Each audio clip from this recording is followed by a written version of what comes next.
Hi, this is Bryan from Red Fang, and you're listening to the Metal Teddy Bear Experience podcast with Jesse and Chris. There you You go. see how I really emphasize Jesse? Yeah. Did you feel that? Did you feel that? It was kind of like, yeah, well, Chris is here too. Yeah, he's just a guy. But me, this guy.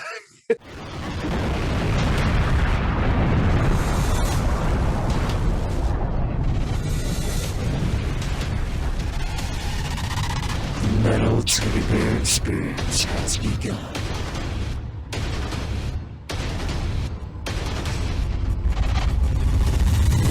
And welcome back to the Metal Teddy Bear Experience podcast right now. This is your host, Chris. I got my host, Jesse. What's up, man? How you doing? Yo, how's it going? And today on episode 47, we have a special guest. We have Bryan of Red Fang. What's up, man? How you doing? Hey, how's it going, guys? Yo. Pretty good, man. Where are you calling in from right now?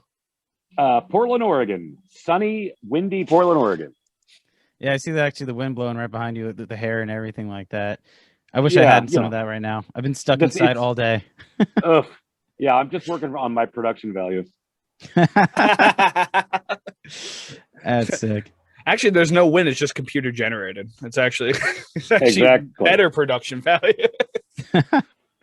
Well, speaking of great production, let's drop that album titled Arrows. I was just watching an ad, like a car ad, and there was this moment where this. No, you're back. You're good now.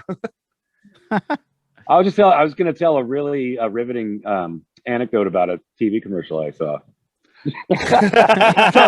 so, you know, I mean, it's your loss if we missed it. Damn. Anyway, moving on. So anyway, back to my album. It's like, no, I wanted to hear about the floating head. Yeah, Floating heads right there. Oh, man. Okay, so Arrows coming out June 4th. Relapse Records. Your fifth studio album, man. I know this was actually recorded back in 2019, correct? That is correct. We finished it in October 2019. Nice. So, well, having this album on the shelf for so long, did you personally want to get it out? I know the label wanted to, like, you know, release it when touring resumed, but you personally, did you just want to get it out? Well, yeah, but I mean, but I also, you know, I mean, it's one of those things. Is this a tree falling in the woods? You know, I mean, I trusted them that would be a nightmare, and I was like, okay, well, I have plenty of nightmares without planning for one, so you know, sitting on it was fine. But the funny thing is, here we are over a year later. It was slated to release in May, and here we are. It's going to be so 13 months later. And we still can't really tour on it. So I'm like, well, except that now people aren't hoarding toilet paper anymore. Maybe they've got some money for records. Now so. it's gas, actually. You hear the gas Right, prices. exactly. Yeah, that's just a bump in the road. Although I love that this is dated and it's going to become like the Road Warrior Mad Max in the next, you know, it's going to be a nightmare and there'll be a quote of me saying, it's just a bump in the road. And is that how the movie begins? It just sees you on a broken screen and it gets run over by a dune buggy as it's just like on apocalyptic terrain. It's like, shit. It all started with that gas crisis. Exactly. It's fine. 'Tis but a flesh wound. Oh, shit. Actually, I went to go gas the other day and I didn't realize why the line was so long. And then I realized, like, oh, people are getting their gas now before everything. I had no idea. I was like, yeah, well, right? yeah. What is it? What is like hackers have shut down the pipeline and then asked for like $5 million and they paid them the $5 million. But like $5 million is kind of like the pennies that are like, you know, stuck under your, you know, floor mat with covered in soda. It's like the so pathetically small. It's like you know, Austin Powers, $1 million. If you're gonna disrupt the entire world fuel, ask for more money. I'm not condoning, you know, terrorism like that, but I mean, get your shit together. They can afford $1 billion. Yeah, they literally got a blank check with ransomware. Like when you get ransomware in there, you literally own their shit. It's like you won't get it back. So pay us exactly what we want. It's like, and yeah, fuel's literally $1 billion industry. So you're absolutely right. Do it again, redo. Ask for more. Well, they fucked up, and you know now they're going to hire like, you know, McPhee security for the computer. There's going to be there's gonna have a McPhee guy on staff now. So the chances of them doing this again, they missed their window. You're screwed with McPhee. They had malware bites. Now they got McPhee. You're fucked. You're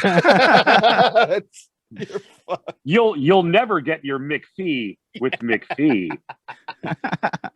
You know, I have done some VO work, so you know, if they try to use that, I'm gonna get my lawyers after them. Oh no, There we you got go. your back. We got your back. All right. Copyrighted material. So this album has 13 tracks on it right now. I know you guys really don't have concept records, but is there any overall theme for this new record, Arrows? No, I don't think so. Yeah, we've never done a concept album. I really would love to. I think that is just what a terrific jump the shark, ridiculous thing to do. And you know, I mean, we've been around for 15 years. Isn't it about time we did a concept album? You know, well, in any case, we'll probably never do it, but you never know. One can dream. You can do about the hackers. Yeah, like what was it? What was that Styx album, Farewell to Paradise? It's a good album, but come on, you know, concept albums are hilarious. No, we want to hear the story that's within your heart, finally told through music. Yes, Through a And 10-track you know, album, 10 to 12. Dude, I gotta shout out your music videos, by the way. I think you guys should win like awards for the most entertaining music videos. Is like even people who aren't really like fans or whatever, they'll watch it because it's just so entertaining what you guys do and what goes on. So who like comes up with these ideas? It's just like you guys just in a group, like when you're on tour, like, yo, our next music video has to be breaking watermelons and crashing like shit. Like, you know, I wish I could take credits, but it's our director, Whitey McConaughey. He's I think Arrows, the video for Arrows, maybe the sixth video that we've done with him. Anyway, he's really clever, and he sort of came up with those characters for us. You know, the first one we did with him was for Prehistoric Dog. And you know, he knows us, so he's like, well, you know, and we're affable guys. And so he's like, well, what would, you know, these dudes do if they were slightly stupider and slightly more like cartoons?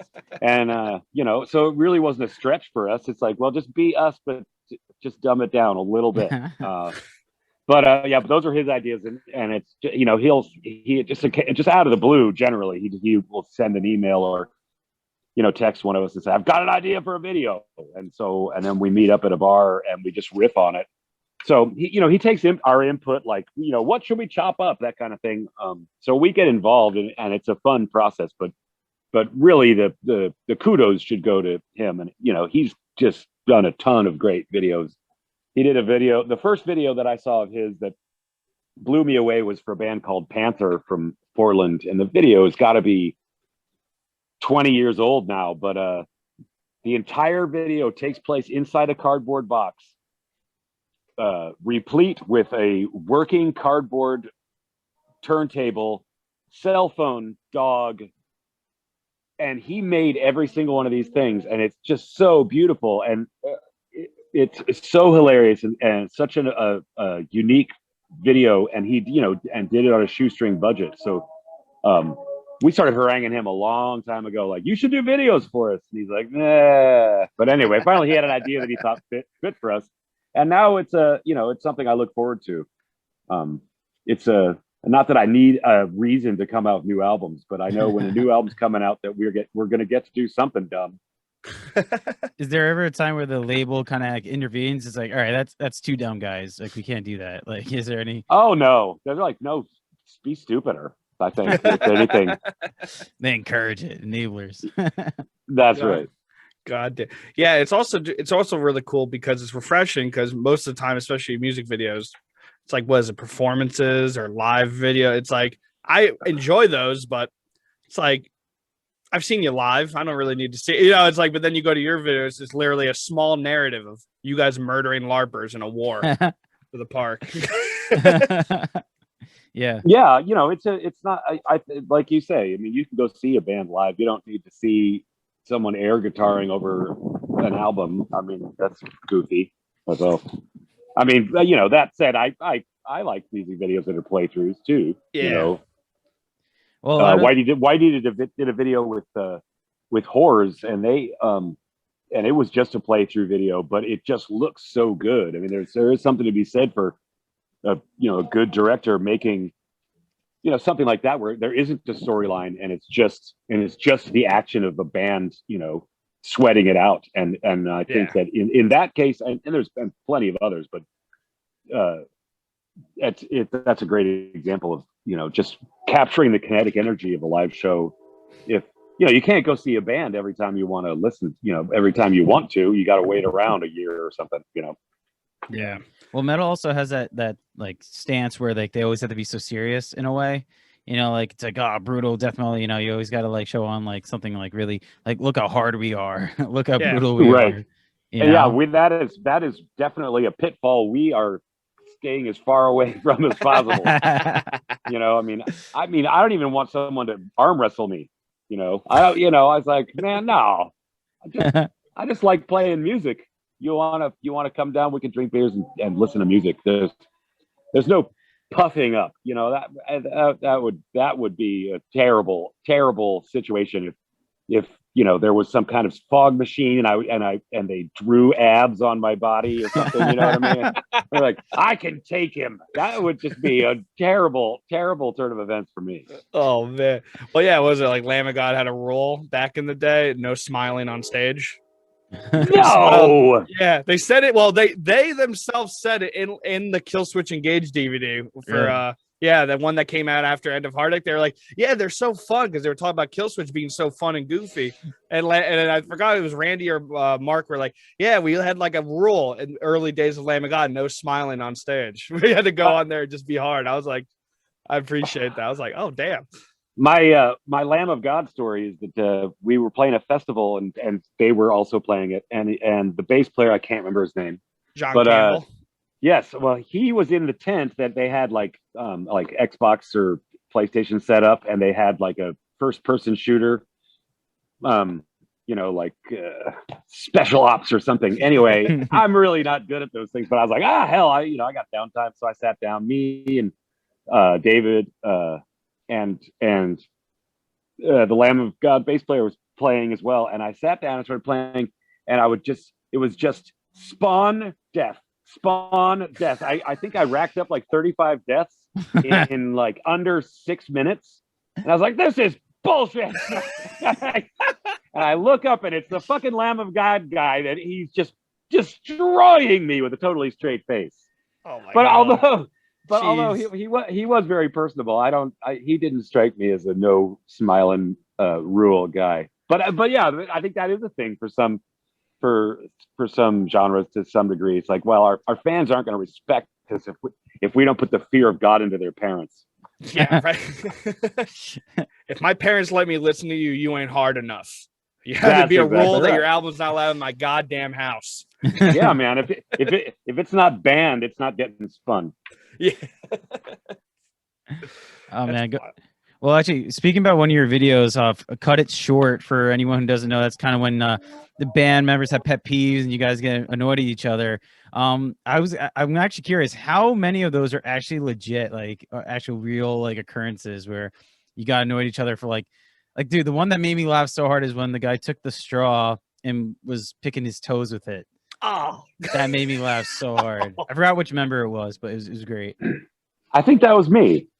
And well, yeah, I mean, all of those things are slight exaggeration. I mean, I think we all play that off a little better. I mean, that was just like overt, but I mean, I'm sure I've done even grosser things than that, but I would be a little more covert about it, like, well, yeah, I need to get this thing out of my toes, but I'm not gonna just put it on the dash and make people watch me do it. I'm gonna do it in the back of the van, my own personal space.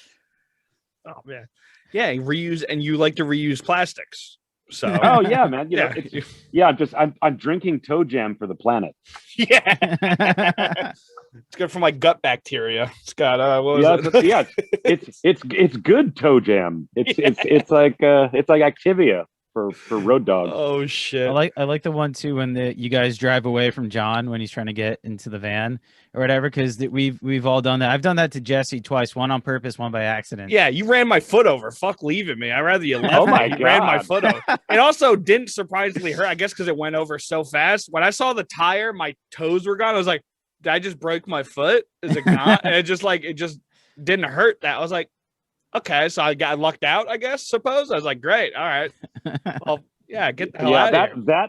That move is so. I mean, I've been the guy who's been left by the car multiple occasions over the course of my life, and I know that feeling. It's just like, fuck you, you know. It's just, and so the glee that people get out of it, I understand it, because I think everyone is also, has been in both of those, both sides of that, and knowing how irritated and how easy it is to get someone that irritated is it's irresistible. So yeah.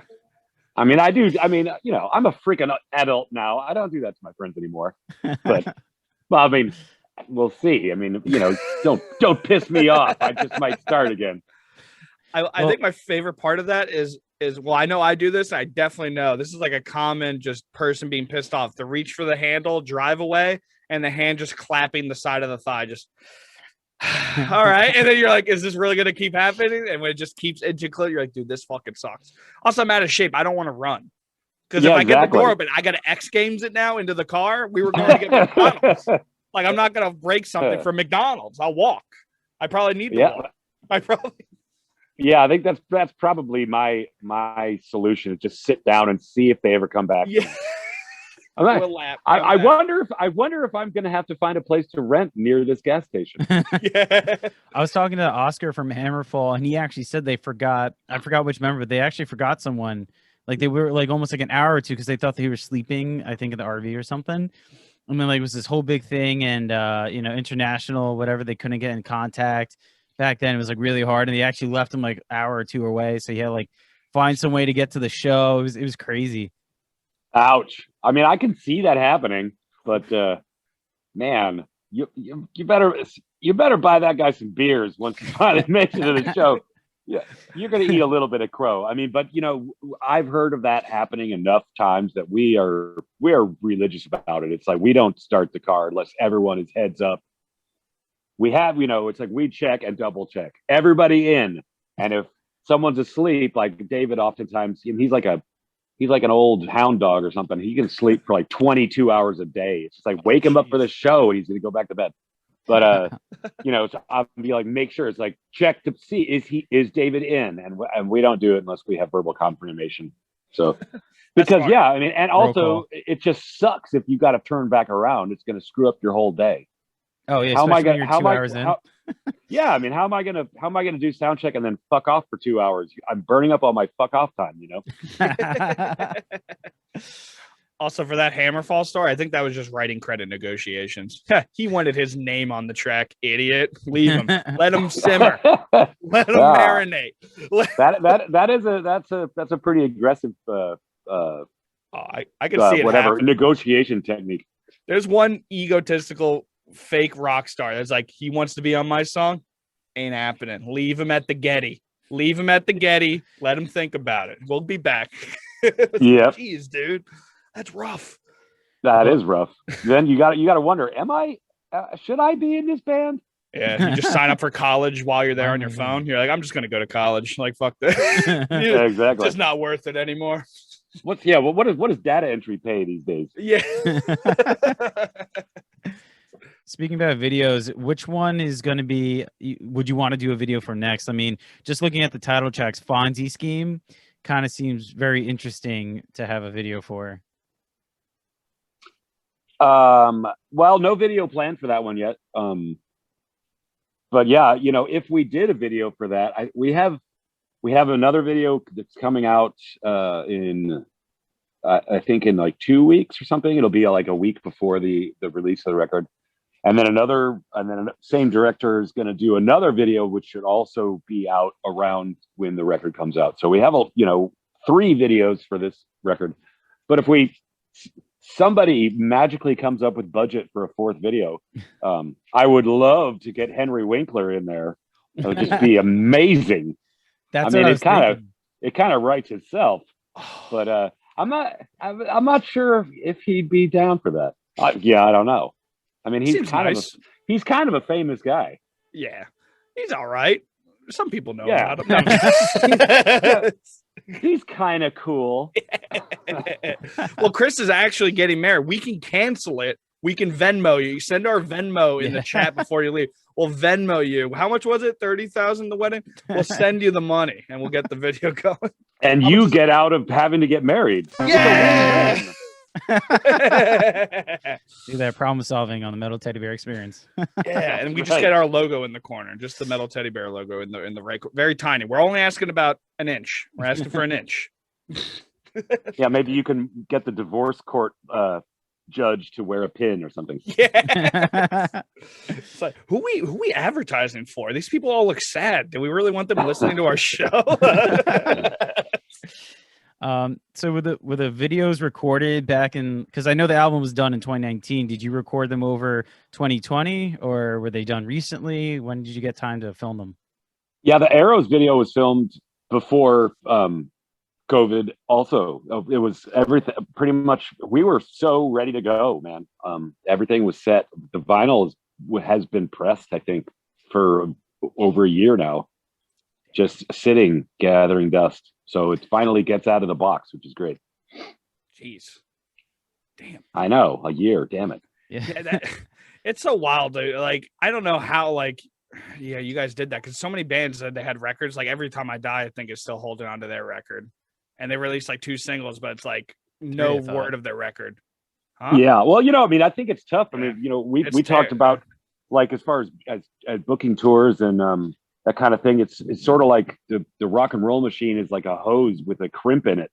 And, now that people are getting vaccinated and it's, getting back to, business as usual, that someone's going to unhook that hose. And it's like, where are all these bands going to play? And where do you get your breathing room to get your thing going and to get, have people notice that your record came out amongst the glut of other albums coming out. So timing is real. I don't blame people for whatever their tactic is. We're all trying different things. Just like, how do we get back on the horse in the most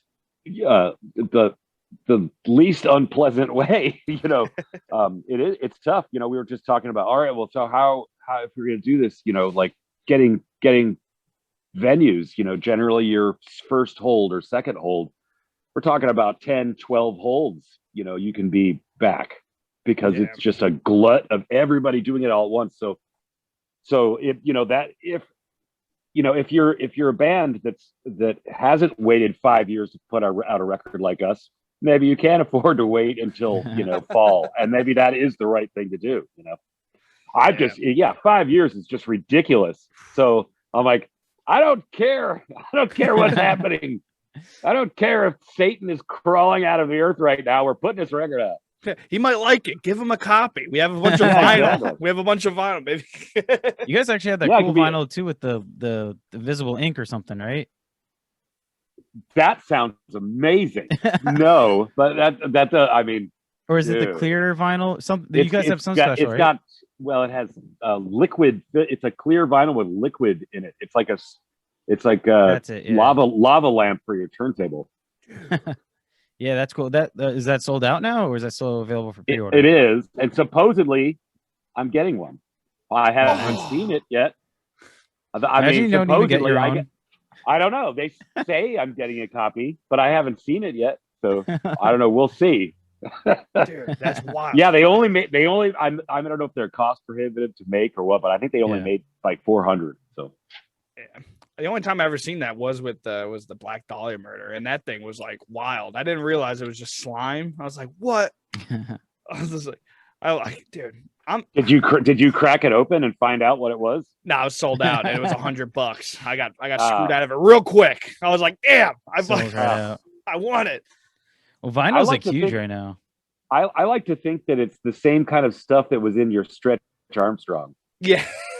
Did you ever? I mean, everybody cut open their Stretch Armstrong eventually, right? Yeah. Oh, dude, that'd be kind of wild. It Or was gross. yeah, But and I was like, I should not have cut open Stretch. That was a bad idea. But now I know it's blue sticky goo. ew. And then a parent comes in. It's like they had one rule on the box. It said, "Don't cut them open. You release Exactly. the poison." Exactly. Like, oh no. That's where Corona's from. It's just a bunch of I mean, Stretch that Armstrongs. Yeah, that was the late 70s. That easily could have been poisonous. Yeah, that's probably why. Yeah. It's highly toxic, but we told you not to cut it open. That's 70s parenting. They'll find out the oven's hot when they touch it. Yeah, about like 90% less lawsuits and like maybe 150% more shrugging. We got poison. There was a warning on it. You had fun though. Until you cut it open, you had fun. Yeah, learn to read, young man. Well, for fans to get to know you guys, to get to know Red Fang, we have something called Get to Know the Band. And we're going to ask you several questions, and you tell us which member best correlates. So the first question is, who's the funny guy in the group? And I know you guys are all pretty funny just watching your music videos, but who's like the guy who makes everyone laugh? I think the most good timing guy in the band is definitely John. He's the most happy-go-lucky. And he has a great sense of humor. I think we all have our sense of humor. Mine maybe has more victims, and a little more pessimistic. So it's kind of like kind of laugh instead of like the actual laugh that you get when you listen to John. So okay, that's my answer, John. Sweet. I'm waiting for the lightning round. Yeah, actually, edit in claps and like the answer pop up on screen. John, and just an audience clap. Actually, we're gonna do the production on air. Well, you could throw in groans, whatever sound effects. Yeah, the Stretch Armstrong. I used to cut it open. What was it? Yeah. Oh. Yeah. You actually answered this one previously. We said which one is the band member to most be found sleeping? Like, who is always taking naps? I think you said Dave, right? Yeah, he's a hibernator. I don't know how he wakes up to evacuate and eat and rock. Those are the three things he does. And he's back at it. Some say his dad was a black bear. He was well, yeah. It's great. It probably keeps him young. Probably, actually, yeah. Who's the band member that is most likely to complain? I don't know. We all do a lot of complaining. I think especially like on tour, one of my mantras is no matter what the situation, I'm like, if I'm going to open my mouth, is it going to make the situation in this band better or worse or the same? If it's better or the same, I let myself say it. But if it's just going to, like, if it's hot and someone's eating a tuna sandwich, I might complain that someone's eating a tuna sandwich, but I can make it better because maybe they'll throw that fucking sandwich out the window and I've improved the situation. But if someone just naturally smells like a tuna sandwich and there's nothing to be done, I'm not going to mention it. Yeah, they can. I sort of dodged that question, but but we all complain. Oh man, that sounds like a fucking nightmare for me, dude. I'm not a fan of tuna smell, especially in a hot car of some sort. Any smell? No, really. it's super offensive. I remember what camera band it was. It was a band from Oakland. They were like a sort of a gothic metal band. I can't remember, but they were touring with us, and we were in like Georgia or something, and saw them in the parking lot. A couple hours before the venue opened, and so we started chatting with the driver, and they're sitting in this black van with no AC, no back windows, and he's sitting there with a can of tuna, parked next to a dumpster, by the way. Oh my and God. We're just chatting, and I'm thinking in the back of my mind, like, I'm glad I'm not in there. But it didn't. But I didn't realize that there were people in the back. But anyway, we're just small talk, and then like about 2 or 3 minutes in, I see a hand reach up from the depths of the back of the van, grab the can of tuna, and throw it like as far as they can throw it out the window. They never said hello or showed their face. just their hand coming out to grab the tuna, full can of tuna, just throw it out the window, and the hand disappears. And I was just crying laughing. Oh my god, dude, that's my spirit animal. That Who's the hand? I don't know who that person is, but Exactly. that's spirit animal. Oh, dude. Yeah, especially just in closed areas. Even a bag of chips just smells like farts. I made the mistake of eating chips on a bus, like ride home from work, and I'm like, wow, it just smells like shit in here. I'm really sorry, everybody. I thought Lay's was not going to be as offensive. Like, I thought it wasn't that bad. Well, now we know Yeah, we're not but sponsoring the show. But Oh yeah, at but least, Lay's is great chip. but at least the bus, already probably smelled bad, but in a different way. So you're just Not great. changing things up for people. Yeah, you gotta give it a spice of life, a little change up. Well, It's like, yeah. Now human misery kind of has a spicy edge to it. oh, dude, now it's a full meal. Someone's got to actually a chicken chicken like just like a grilled chicken place opened up next to Port Authority. Some dude apparently had to stop by, and he was gonna bring that home no matter what. He didn't want to eat it there, so he just had this big bag with a bucket of chicken grease. You saw it, and dude, you think chips smell bad? I was like, oh shit, there's something that did my chips. Look at that dude's fucking bucket of chicken that doesn't have a top on it. Like, I was like, oh my god. Yeah, well, people who are on public transportation deserve chicken too. Yeah, they definitely. I'm just going to be devil's advocate on that one. Unbelievable. You're supposed to have my side. It smelled awful for 45 minutes of I know, my small existence. But I also think you deserve those chips. Hey! There you go. Any lingering smell is bad though, even if you like it. Like I like the smell of coffee, but if I smell coffee all day or for a long period of time, I hate it. You guys feel like that? Yeah, I think coffee smells delicious until it's coming out of someone's mouth, and then it's no longer delicious. Yeah, it's rough. Yeah, coffee breath. There you go. Holy shit. All right, so we were on the get to know the band segment. All right, who's the most energetic on tour? Who's the most energetic guy in the band? Well, definitely not me. Well, who does CrossFit? That's why I want to know. Aaron. Aaron Okay. is by far the most active. He was really into physical fitness for about a year, and he got super ripped. He lost like 40 pounds, and he was like super ripped. Damn. Doing these 7-minute workouts, which is about the amount of workout time I can allot or I'm willing to do. But he would do like 4 or 5 of those in a row, and he was really, really active. But yeah, in general, he's sort of a Rolling Stone kind of guy. So I'm going to give that to him. There we go. Nice. The next one is who's always hungry? I would say either John or David, both of those. It's just that they choose different foods, but yeah, I think those are the 2 hungry guys. Is one of them like vegan or something like that, or gluten free? Like I know that can be troublesome in the band sometimes. No, we don't really have any real food restrictions, which is nice because you never know what you're going to get. You might get punk rock spaghetti, and we all know how to safely take in calories. And final one is who's the mom and dad in the band? I would say Aaron and John are the they're way more organized than David or I. So I think if there's logistics, they're way more on point than David or I.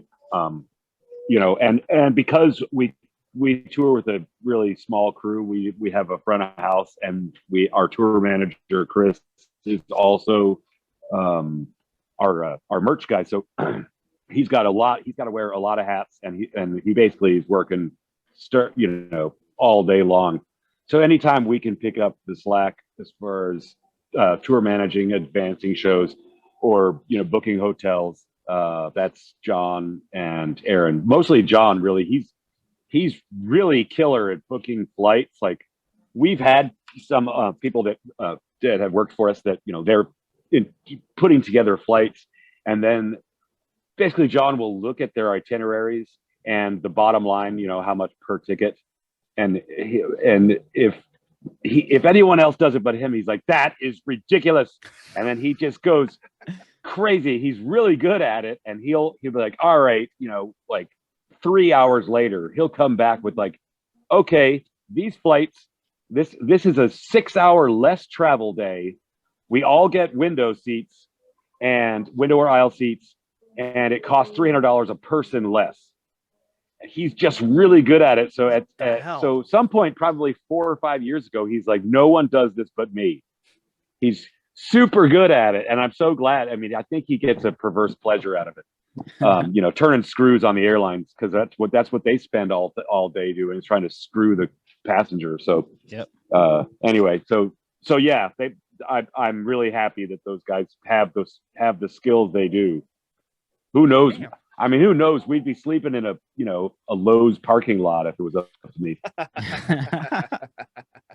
Oh, man. Yeah, I never understood those skills, dude. I just don't have haggling skills. I never traveled, because I always thought traveling was only for rich people until I realized buses were really cheap and shit. So like, I just never really traveled out. So like, until when I started like trying to buy flights, I'm like, what the fuck? And then just having my friends that just get things for hundreds of dollars cheaper than me. I'm like, why? How are you figuring this out? It is a skill. You know, I mean, we used to joke that it's like, you know, if travel agents if that was still a job, John should do it. But and I think there still are travel agents, but you know, I mean, it's probably not the same as it was in the 80s. Yeah.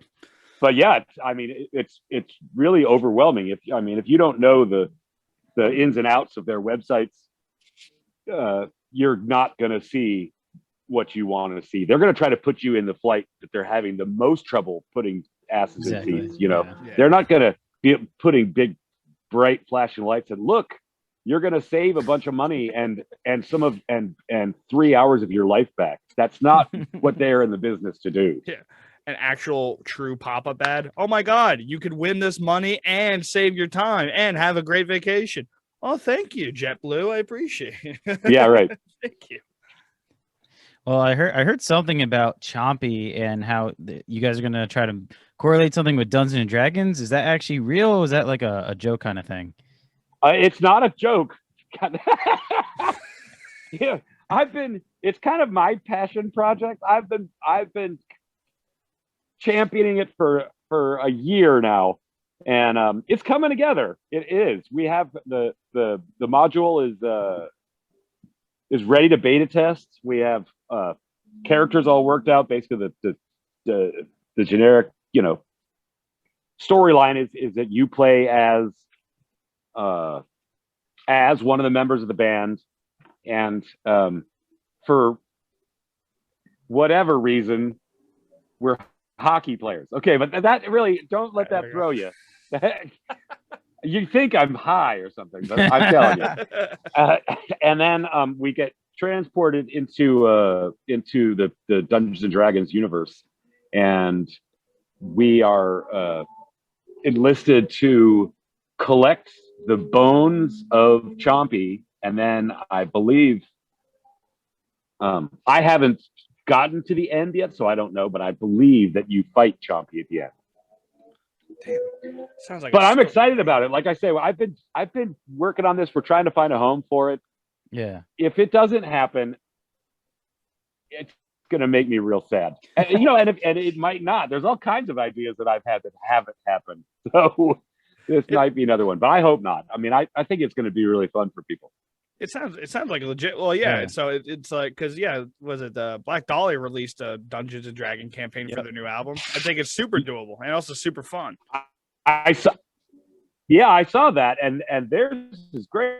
It's like an incorporated album art as like a doorway into the universe, right? It's like they really did it. We're not gonna go to that extreme. This is going to be more of a standalone. It's not going to be associated with an album. I mean, unless it takes so long to put together that there's another album coming out. Well, that concept album you want to make about you guys being hockey players getting transported into a different dimension. Yes. You could finally tell the story you wanted to tell, right? Yeah, man. You know, Wayne Gretzky with it hanging over an orb or something. I don't know. Oh, dude, yeah, like the Lion King. And go play. To be like the Lion King. But yeah, I'm just talking. Yeah, just, you know, and it's a musical. Yeah. Are you guys really into hockey, or is that just like a random thought you guys had? Like, I'm not even gonna go into it. I'm just gonna let that sit. Fair enough. Leave us in suspense. All right, cool. Oh shit. Okay, so we have another segment on the show called the Random Silly Question segment. We ask you 3 random questions. Are you ready? Yeah, man. Wait, is this the lightning round? Actually, yes, I guess this would be considered the Metal Teddy Bear Experience lightning round. Yeah. Okay, great. And you guys can edit out all the ums and ers that I put like We 3 minutes before my answer, right? we actually So it edit looks out like I'm everything. ready. We actually edit out the answers. We just leave the ums and ers in. Oh, fantastic. Did that guy have Yeah, a yep. stroke on air? He just went er for 10 minutes straight. Yeah, you should do the Metal Teddy Bear comp album of ums and ers by marginally famous people. Like- You got ideas on the show too. This is awesome. That's actually I know. You're welcome. Thank you. awesome. I want a piece of that. Damn it. That's right. That's We gotta right. get a Patreon started to start getting some Yeah. cash flow in. I want a penny of them pennies. Yeah. Okay, question number 1. What specific moment made you feel old? A bartender, an adult bartender, telling me that when he was 14, he used to love skateboarding and listening to our album. And I was like, when you were 14 and he's an adult. I mean, he hadn't just turned 21. He was like in his mid-20s. And I was like, when you were 14, that's not possible. I'm only 30. Oh, wait, I'm old. Jeez. He didn't mean to make me feel old. He just did. Yeah. No, I hate that guy for you. Don't worry. Oh, I'm gonna hate every he's just so bartender until I nice, find you him. can't even. I hate everyone under 40. Yeah. Just kidding, I don't. The children are our future. That's what I meant to say. Great. Jeez. Okay. Question number 2. What's something that hasn't been invented but should have been by now?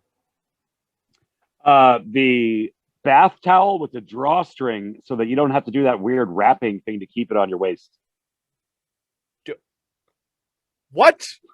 Like a hoodie. That's amazing.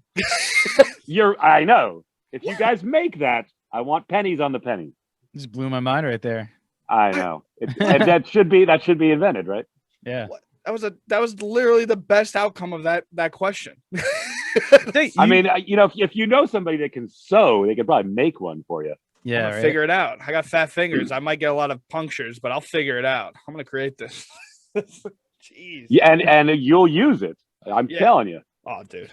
That's the only thing good about getting fat was like just using my gut to hold the towel up or like that. Cause I was like, Jesus Christ, sometimes I just didn't know how to fold it. Mom and dad never told me. I always walked around butt naked. Yeah, Like a I fool. knew I was ordering the large pizza for a reason. Oh shit. It's funny you answer that question so quickly too. Usually when we ask it, there's a lot of like ums and like you can't think of an answer because it's so bizarre. But this is something you've been marinating on for a while. No, I came up with it. Yeah, it's just the great inventors of the world, Elon Musk and Bryan from Red Fang. It's just just the ideas that we need. Yeah, I was just trash talking, just for spitballing with a friend of mine watching the Blazers game, and it was during a commercial break. And they said, how do you make your towel stick around your waist? And I'm like, well, you got to double fold it. And they said, really? That doesn't seem right. I'm like, well, why don't they just make one with the drawstring like a hoodie? And then we thought, well, God damn it, why don't they do that? and it's really surprising that they haven't so far. That's an as seen on TV. Like, I don't know how that hasn't been invented yet. Oh yeah, Shark Tank. Forget For it. Someone, sure. yeah. You're gonna see us on Shark Tank next. With your idea. I know you guys are just like collecting awards for cleverest towel advancements. Dude, that fuck. All right, final one. If you had a third ear, where would you put it? I'd put it on my foot so that I could eavesdrop on people. I could just put my feet up in situations and get crucial information about people's plans. Oh my god. This is James Bond. Yeah. This is the perfect spy we've been at. That'd be great. And also probably get cauliflower real quick on that bad boy from all the shoes and walking. Oh yeah. Oh yeah. Oh, dude. Sandals for life. Is that ear winking on me and that dude's foot? We're cover blown. Get out of here. We gotta go. It's like, oh no. My go-to answer for anyone probably listening to the show, they already know my answer, but I always say on the back of my head behind my hair, so I can always hear people talking behind my back. It's a paranoid person. Yeah. Paranoid. It's so corny. Every time I say it now, I'm like, I gotta stop saying this. But it's true. But what did Nirvana say? Just because you're paranoid doesn't mean people aren't after you. Words of wisdom. All right, so that was a random silly question segment. We learned a lot right there. So speaking about live shows and live events and stuff like that, are you guys, I know you guys are probably excited to play in front of your fans, but are you a little hesitant at all? Well, it's funny. We're talking about doing the first show in like a year and a half, maybe sooner than later. It sort of kind of crept up on us. And so, there's a lot of talk of kicking the rust off and, getting back at doing that. But I'm like, maybe we should kick the rust off of just being in public in general as a human being first. I think everybody's, crawling out of their, little crypts and readjusting to society. So I don't think I worry about playing shows any more than I worry about not saying really absurd things because I didn't have anyone to bounce things off of for so long. Dude, that's for real, man. You know how many handshakes and knuckle touches I fucked up since coming back to work and being around people? I just forgot. Now it's awful. Some people are elbow bumps. Some people are comfortable with the fist bump. I've done the foot tap, and I'm not sure, I actually read an article about the origins of the handshake. And I think the upshot of this article or the takeaway was that they think the handshake is going away permanently. I wouldn't mind it. Let me tell you. It's sweaty palms and all that. Sure. Yeah, I mean, our hands are a hotbed of infection. I mean, regardless of what kind of stuff is creeping around on the planet, it's just people do gross things with their hands. It's the first place that gross things happen. When you're in polite society. If you're gonna be like, is that oil or blood? You're gonna put your finger in it. Unless you're really like a real creep and you taste it first. But mostly people put it on their finger and then taste it. So the origin of all gross things is hands. It reminds me of Mallrats with I forgot the actor's name, but he puts it in his pants and the chocolate. Remember he's eating it. Jason Lee. Yeah, and then the other guy starts eating it. He's like, you want a chocolate pretzel? You shove your hand in the ass, and then you get a chocolate pretzel, and you give it to him. It's just like, it's pretty fucking gross. Also, I saw a dude at a bar, which classic. This dude could not stop grabbing ass and fucking balls. Like, he just kept itching it. He had sweatpants. He had all the room to do it. And I was friends with the owner of the bar, and he walked over to go, "Hey man, thank you so much." And he shook his hand, and I just outwardly went, "No, no, don't shake it. Don't do that." And then I told him about it. Luckily, he just put his fist out. He's like, "Nah, we're not shaking hands." It's like, get the fuck out of here. Yeah, I think the handshaking might be the new hug. Yeah. If you're really tight with somebody, shake their hands, but the hug is out of the question. No more. Get it out of here. I don't know. I mean, I'm not so germophobic. I really don't care. But I think it's true. And if you're just meeting someone for the first time or whatever, you don't need a handshake. It's silly. Yeah, absolutely. Also, anyway, that was a tangent. We're figuring out we're reorganizing societal norms, dude. Let's fix it on this podcast. Let's finally fix it. And I got nothing else to fix, actually. Yeah, fuck handshakes. Go to the next thing. Fuck handshakes. We're good. Well, just speaking about shows, basically, are you worried about fans getting sick at all? And maybe them, I'm pretty sure Live Nation probably has this covered with liability insurance and stuff like that, but maybe them trying to sue the venue or sue the band if someone gets sick and dies? Wow, went dark hard. Yeah. What the fuck? Well, no, I mean, I think there's going to be all kinds of stuff like that for quite a long time to come. People's culpability and, I mean, if you willingly go to a place knowing that you have, a communicable disease, it's like, it's going to get tied up in the courts, and that stuff's going to happen. Not just at shows, but in the workplace. It's going to be a regular part of the news cycle. Is whatever cat lady kills vet with COVID, or you know what I mean. It's going to be like that for a long time.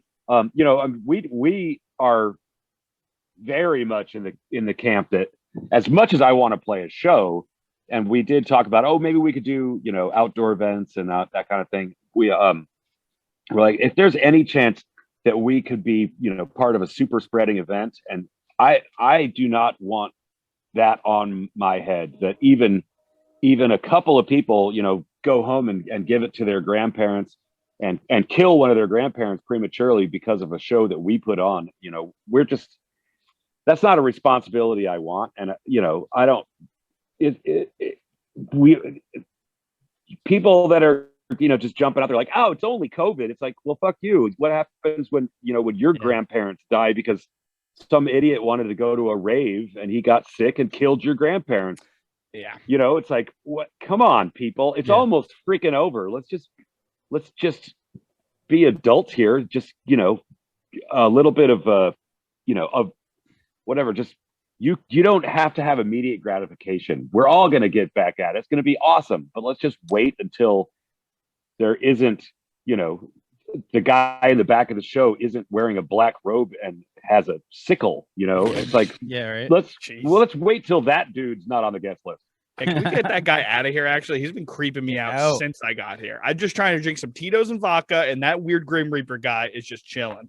It's weird. I know, and he's been hitting on our merch guy. Yeah, he slapped Jake in the ass. It was weird. It made a loud smack. I think I'm taking it home really later. good. Get out of here. Yeah. Sorry, you guys got all robotic for a second. If you asked me, about my religious beliefs or something, well, let me go off on it. Well, we know you're we know you're into Scientology, so now it's the time to talk about your Lord and Savior L. Ron Hubbard. So, thank God. Yeah, well, I'm just looking forward to my planet, man. Yeah, my personal planet. I don't care about this one because I'm getting one in the next. Oh, dude, I can't wait for that new one to come in the mail, dude. This one is raggedy.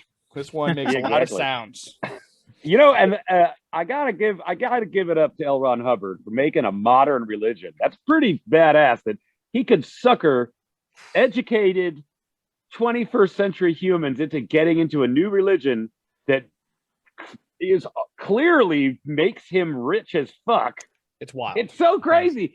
That is just, you just got to give it up to him. I'm not into religion, but Absolutely. I just didn't think it was possible. People are believing in this walking on water and stuff. It's like, all right. Well, that's, a couple thousand years old and our suspension of disbelief. But this is modern day, people. Yeah. And you're getting a planet? You had a driver's license. How do you have a driver's license and you create a religion? I can see. It's crazy. Yeah. But I mean, I haven't read Dianetics yet, but I this whole guy, just that it's so sci-fi is kind of rad. I mean, yeah. I'm almost afraid to read it because maybe I'll just become a convert just because I'm a nerd. I don't get like an iPad for recommending you, but I swear if you read Dianetics, Red Fang will be the most popular band in 5 years, guarantee. Just saying. Think about it. No kidding. That's fantastic. You'll get Tom Cruise to introduce you guys every single time. It'll be dope. Yeah, man, we could all jump on the couch together. Yeah. I also love Katie Holmes. Yeah. Well, I gotta ask this before we let you go. You guys crush beers all the time in your music videos. Do you guys have your own beer, or maybe want to work on having your own beer?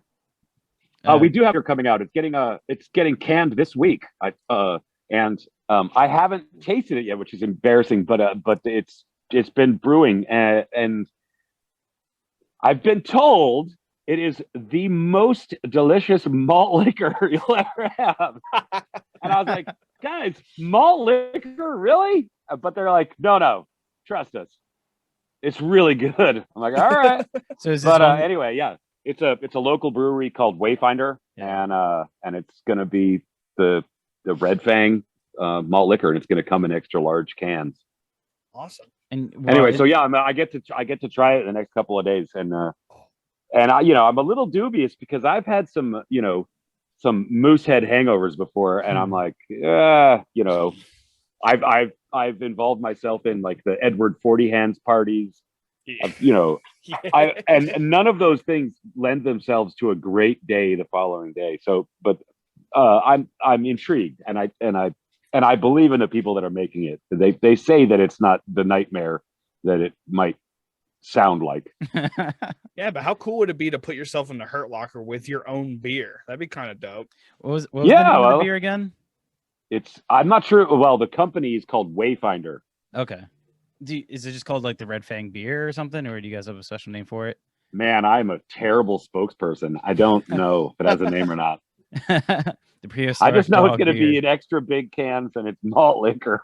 And you can only get it at that brewery.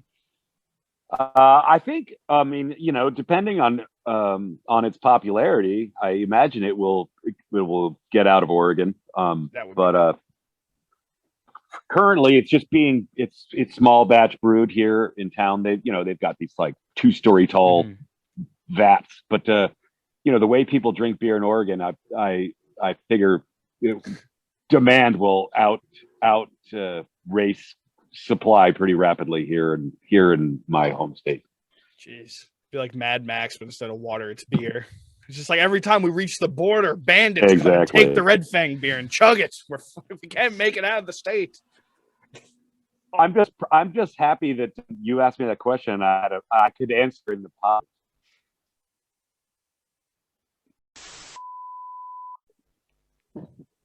Oh, maybe. Yeah. I just thought it was an awkward silence and I was basking in it. It's like, oh, the interview's over, I guess. What the hell? Yeah, I was about to say, we're gonna edit that out, by the way, make a commercial for Wayfinder. We'll email them. It'll just be like, so it's a beer. I don't know if it tastes good, and I don't know the name, but it comes in a big can. Wayfinder, just like pop up like a rainbow. I know. Yeah. Well, what could you do? I mean, well, I guess I could read more in depth about things, but well, going forward, I'll try to do my best. And I got this one from a YouTube comment because they're always correct. It says that you guys in Red Fang don't like PBR. Someone tried to buy you guys a beer before, and you were like, "No, we don't like PBR." Is that true? That is not true. This guy's a That fucking guy liar. lied on YouTube. Find the comment. This comment has been blocked. No, I mean the whole reason that we like, I'm wearing a PBR hat now, but mostly because they sent me a bunch of PBR hats, and I was like, well, that's cool, sure. And so I've just been. They sent me a huge box because they were out. They were like, this is the end of the PBR hats, and we don't know what to do with them. Then we thought it'd be funny to send you all of them. And then you could be like George Jetson and always be wearing the PBR hat. And I said, that's hilarious. And they sent it on official PBR letterhead. And I thought the least I can do is wear these hats until they're dead. And I think this is the last one, I think, or second to last one. But the reason we got involved with PBR in the first place was because, well, the price point on a PBR is the primary reason to drink that or any other swill, Yep. But it's not that I'm saying, I'm not going to start talking about the flavor profile of PBR or anything, but it's cheap, and and honestly, they're really cool people. I like their grassroots attitude. They don't cram that shit down your throat. It's just like, yeah, well, here's your good beer alternative. They have no illusions about what product they're putting out either. Yeah. They sponsored one of your guitars too, right? No, not officially. I mean, they've done some really cool things for us. And back in the day when we were really hard pressed, we were in some dire straits. We're like, I'm not sure how we're going to pull off this tour. The overhead was just crazy. We're like, we can't do it. And you know, our management was like, well, you got to do it. You got to, you know, spend money to make money. I was like, well, whose money are we spending? Because we don't know. have any. Figure it out. Exactly. So, but PBR was like, all right, and they gave us a bunch of money for gas. They gave us, you know, gas cards for like, I don't know, one gas station in particular, and then awesome. and then sent us a bunch of beer along the way. So we would show up at places and there'd be a stack of PBR. So we were never hurting for gasoline or beer. So that was super great. We're like, well, what can we do? Should we, you know, thank you guys, do a, you know, selfie with the beer or whatever and put it on our socials? And they're like, no, we don't want you to do anything. Do not mention that we did this for you. I mean, I'm telling you now, this was years and years ago, but they were like, we don't want people to think that we're, you know, we want you to be influencers or anything. The reason they approached in the first place is because, well, in our first video, there was a lot of PBR cans, but it wasn't because we were sponsored by them or anything. It just, that was just our reality, you know, and that they noticed and they're like, oh, okay, these guys are willing to drink our product and liked what we did. And so it's like a very friendly relationship we have, but we've never signed a contract or nothing like that. It's just when they can help us out, they do. And that's rad. You guys are just friends. That's awesome. Just friends with benefits. Essentially. Just friends with I mean, we did a thing that, you know, they put out a pinball machine. They put our music on the pinball.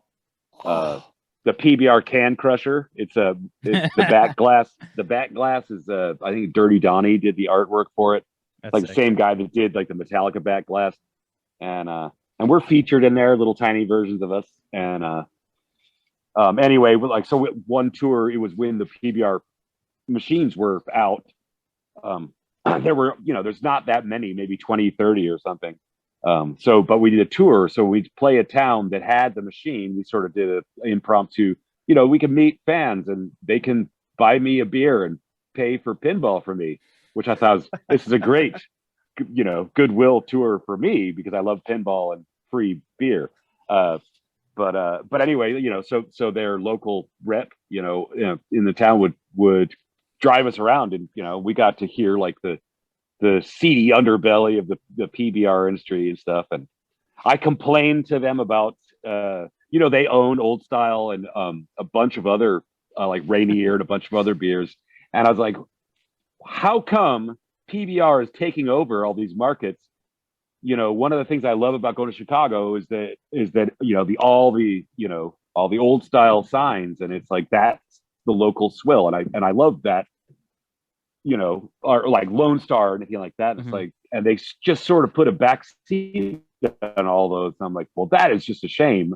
We don't need to homogenize this country. So that's my big beef with is that they basically accumulated all of these other brand names, and they're sort of backseating them for PBR because PBR has way more name recognition now than the other regional ones. And I think that's a shame for American culture. America has so little culture as it is. Don't make Old Style go away. What are you doing? Yeah, especially with the internet. Someone made that point, like areas had musical styles, especially with music, but now because of the internet, everybody gets to hear everything that's coming out of everywhere, so there's not really like a set style anymore. Yeah, it's true. Like, back in the late 80s, I remember it was like, you know, Florida was the death metal state or whatever, and you know, you had there were just, you know, it was regional movement, Bay Area thrash and stuff like that. Exactly. I love that, you know, and the internet has done so much cool stuff for you know, for independent bands, and it's the great equalizer. You know, if you make good music, it doesn't mean you don't have to have Mr. Big sign a check to make it work. It's like basically your music stands on its own. So yeah, you know, the internet can do that, but you're right. It also does. It does a fantastic job of homogenizing everything. You know. Yeah. I mean, eventually we're all going to just be turned into some kind of gray paste. But you know, I think I'll be dead by then. So that's 20 more right. years, maybe. Yeah. I think, isn't that what like McDonald's McNuggets are made of? I guess I'll just become pink that. paste, bro. That's extruded meats. Oh, okay. Yeah. Pink extruded meats. I was about to say, they say you are what you eat, so I guess I'll just become the gray paste eventually. I guess I will just turn into it. Yeah, that was you know, there's all these science guys, and one of their philosophies a more pessimistic guy is like, well, what's going to happen is AI is going to happen. The computer is going to become self-aware, and a computer is going to be in charge of that's running a paperclip factory, and it's just going to keep thinking of more and more efficient ways to make paperclips until it decides that the best way to do it is to make the world into raw product in order to create its product. We will all become paperclips. There we go. Not in my lifetime, though. I don't think so. Whatever. Yeah, I don't think I got the amount of testosterone needed to get on that pile of dead robots with the gun and be like, we can win this war. Yeah, right. I think I'll have to die immediately and get turned into the first batch of paperclips. I don't think I got the wherewithal to fight that war. I'd probably, just watch old episodes of The Office and just start eating a bowl of gray paste. Yeah. It all comes back to the great thing. Well, we covered a lot. Just to drop that studio album again, you guys are putting out Arrows, June 4th, Relapse Records. Really stoked to hear it, man. We covered a lot, like I said. Is there anything else that you want to mention, promote? Anything else that you guys are doing that you want to talk about? No, I'm just excited to be back out on the road. Like I say, we're doing the US. It's going to be a month of shows, and man, I can't wait to do it, and I can't wait to awkwardly not shake your hand soon. Yeah, if you see me coming up, dude, foot taps. I only do foot taps now. Yeah, and it's it's off foot, so if you're righty, left foot. Yeah, that's my post up foot. Don't ever talk about my post up foot. That my left foot is my tap foot. That's right. Shit. Well, Bryan, this is a pleasure, man. Thank you for joining the show, the Metal Teddy Bear Experience. It was a pleasure chatting with you. Awesome. Thanks for having me, and hopefully you can edit this down to a tolerable 40 minutes. Yeah, it's going to be 5 minutes, so we kind of talk for nothing. So we'll get 5-minute interviews. Yeah, 5-minute podcast. Unbelievable. Yeah, Bryan. Good luck, everything, man. Be safe. Thank you so much. Nice to talk to you guys. Bye. I'll see you. Bye. And welcome back to the Metal Teddy Bear Experience podcast right now. Your host, Chris, your boy, Jesse. What's up? What's good? How's it going? You just did your blue steel face right there. Ben Stiller would be proud. Yeah. Also, my winking skills. You're always winking. Anyway, Red Fang, guys. Hope you enjoyed that. Check out their brand new album, Arrows, June 4th with Relapse Records. We talked to Bryan, the guitarist, and also backup vocals or main vocals, however you want to look at it. But anyway, awesome guy. I love how much we strayed away from typical music discussions, and we got really into, like, as you said, rabbit holes and stuff like that.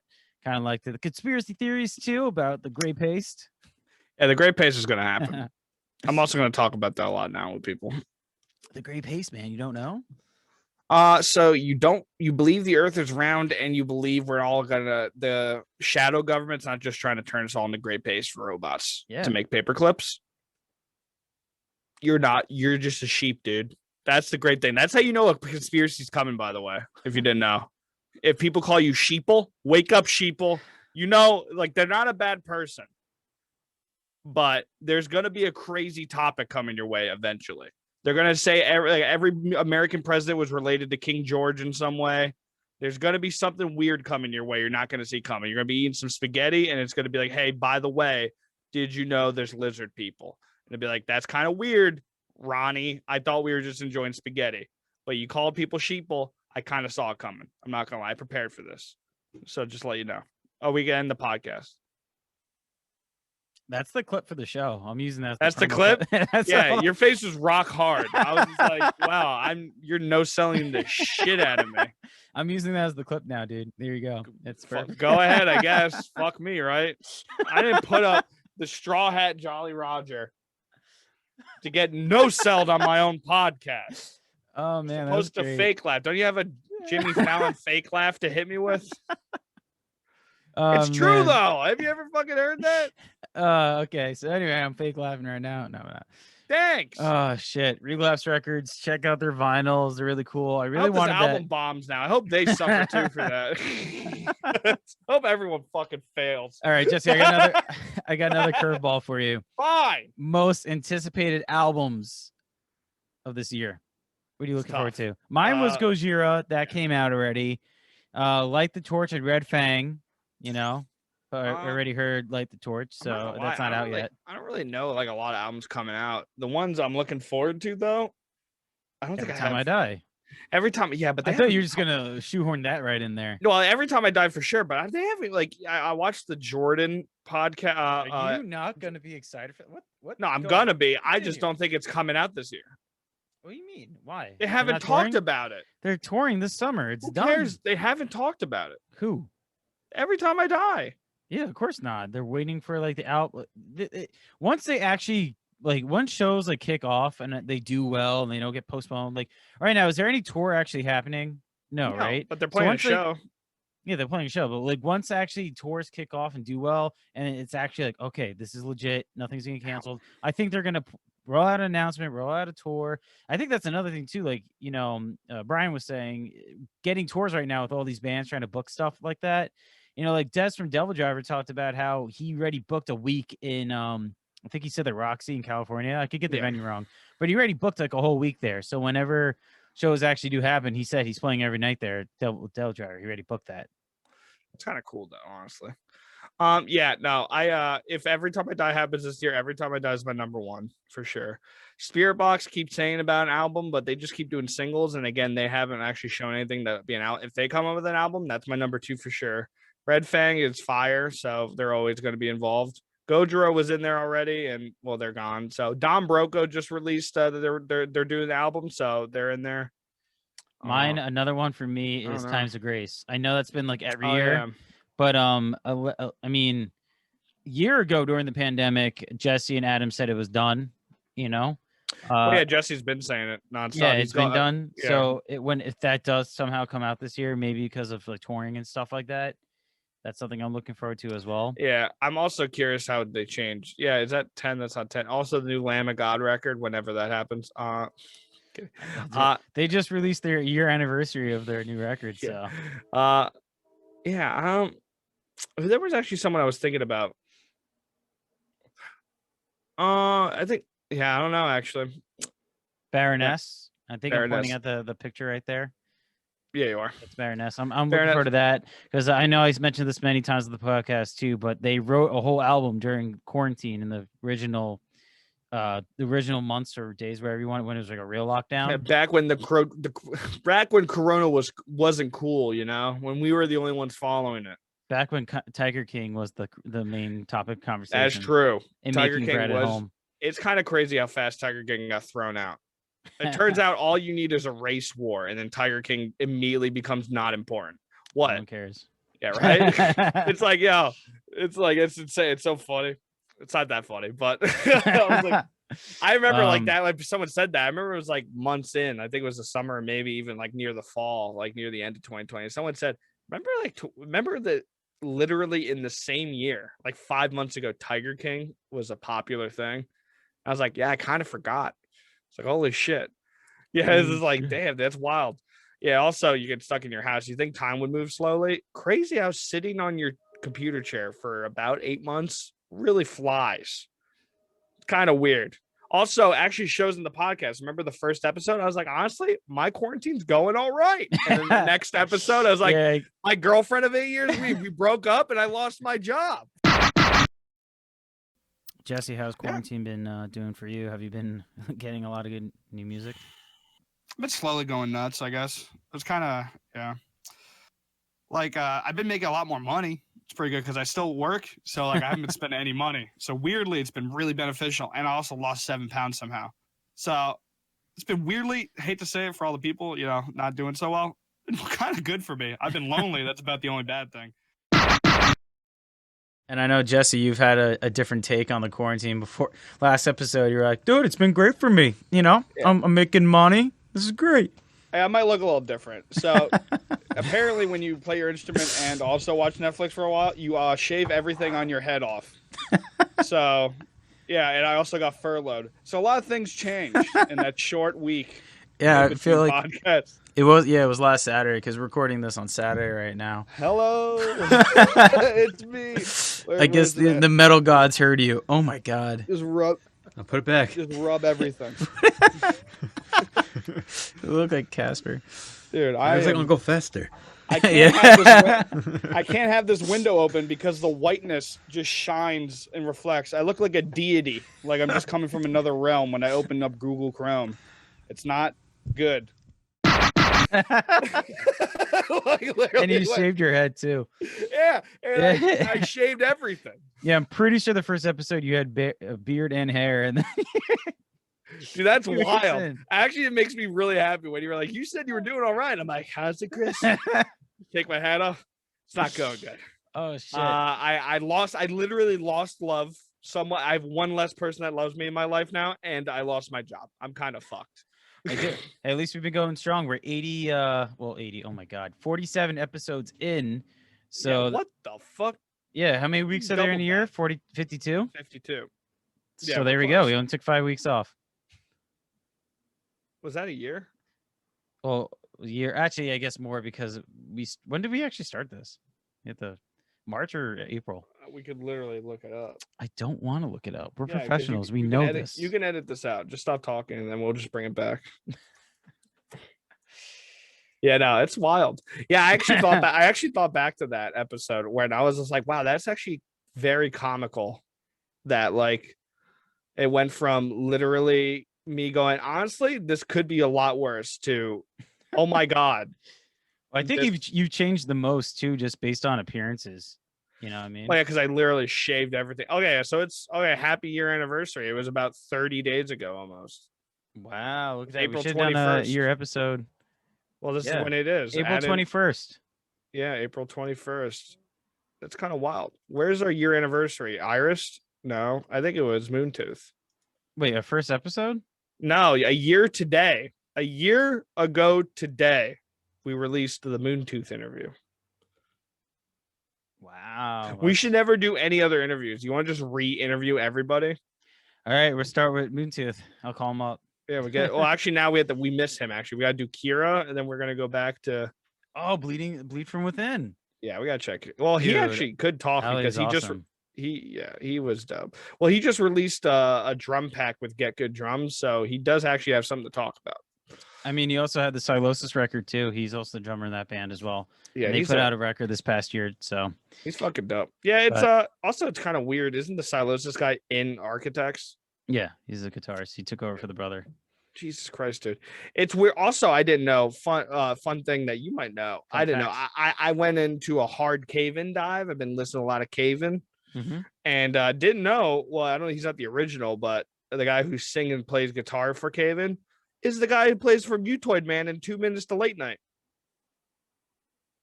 You don't know Mutoid Man? No, I do. I just didn't know that. Yeah, me neither. I saw him. I was like, who the fuck? Because he was wearing the mask when they did the Every Who the Time I fuck is Die this guy. Splitsville. When they did Splitsville, he Yeah, had a yeah, mask yeah. on. And then someone said his name. He's like, dude, he's fantastic. I'm like, why are you bringing him up? And I was like, oh my God. And then in their video, he's just on stage. I'm like, holy, this guy's everywhere. This guy's amazing. Well, when we interview him, you can say that. Holy shit. That would be a good move. All right, so we're going to wrap this up right now. If you want to find out all the episodes, you want to watch them all, make sure you subscribe to this channel. You can find them all. You can even find all my WMSC ones as well, where I have, just looking at my thing, I've talked to Des from Devil Driver. I've talked to Mike from Brick by Brick. Look at that. Ryan Van Brick by Poodle. Yeah, a lot of guys. Trivium, I interviewed like 5 times, and we've done them on the podcast too. We've A lot done of them. things. We've done them so many times. Harm's Way was on the show. Yeah. August Burns Red. So many good interviews you could find in the vault. Actually, I right just there. bought an August Burns Red ticket to their 10th anniversary live stream this Saturday. Yeah, And dude. I bought a t-shirt. It's actually gangsters. Fuck. I'm going to try teal. I think it's teal. I don't know the color. And Matt Griner's signature concept bell, Zildjian finally released. And I bought one and it came in the mail Wow. today. I'm going to go play it literally right after this interview. That's really pretty excited. sick. Shout out to August Burns Red for killing it during the pandemic. I actually got to talk to Dustin. I talked to Dustin a year ago, and then I got to talk to him a couple weeks ago too. So anyway, Dustin, bassist of August Burns Red, they have a lot of stuff going on. The remastered, re-recorded Leveler, It has a bunch of special guests on it too, helping them out. It's really, really cool.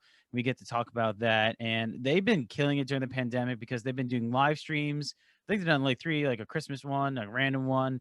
They've been putting out covers, EPs, an acoustic song, a new song, like all these things just to stay relevant during this time when they can't tour anymore. Yeah, well, it's good that people did that. Actually, I kind of forgot August Burns Red did all that because like I guess they weren't staying relevant. Well, no, I knew they were doing it, but like Fuck them. I was so obsessed with because Loathe came out with the album, right? And then Oh my Loathe God. didn't do too much. How many episodes have we gone? We haven't brought up Loathe at least once. Well, yeah, they didn't The new really. Vane story. They basically no. And also, can I talk to you about the way that Casey Strain rolled out their album? No, Loathe is awesome, but like I said, Spirit Box kind of won everything when it came to the amount. No, yeah, they definitely did. Code Orange was second for sure because they took shit to a whole. They learned how to graphic design and create effects just so they could do live shows in better ways. Jesse, we discussed this all in the last podcast. And then August Burns Red. And that's what I mean. I'm reiterating because August Burns Red is number 3 because I completely forgot they did. Why are you telling everyone that you're wrong again? I'm wrong. How? How? I'm absolutely right. I'm 100% right. If you guys think I'm right, if you think Jesse's wrong, write in the Comment comments. below. Also, fuck the shit out of him on his Twitter. Yeah, you can stick to comments, buddy. I'm gonna assault you. I'm gonna send out his work email. Everyone email the shit out of him. I want horrible things sent to him. Metal Teddy Bear Experience at gmail.com. I dox my co-hosts. Hit me up. Wow. Wow. Yeah, so the Metal Teddy Bear Experience, they doxed each other. All right, Jesse has a YouTube channel, guys. Hit that up as well. Yeah, don't dox me. He reacts to drum covers or makes his own. I don't watch it. Yeah, I don't watch it either. Yeah, youtube.com/c/insid1. And your boy switched his Twitter and Instagram handles. I'm officially Jesse_Tejin. I'm not going to spell out Tejin for you because I don't want you to find my identity. Go figure it out for yourselves. But yeah, I decided to stop hiding behind the thin veil of the internet. Take me for what I am. The song from Rent, I love it, and who I was meant to be, and text me. So I'm gonna watch Rent after this. I'm gonna watch. You heard him, guys. Well, thank you so much for doing this. Remember, Tuesday 7 to 10. You can hear me on my radio show with Rom, WMSC 90.3, iHeartRadio, or the website WMSCradio.com. Until next time, my friends, keep it real.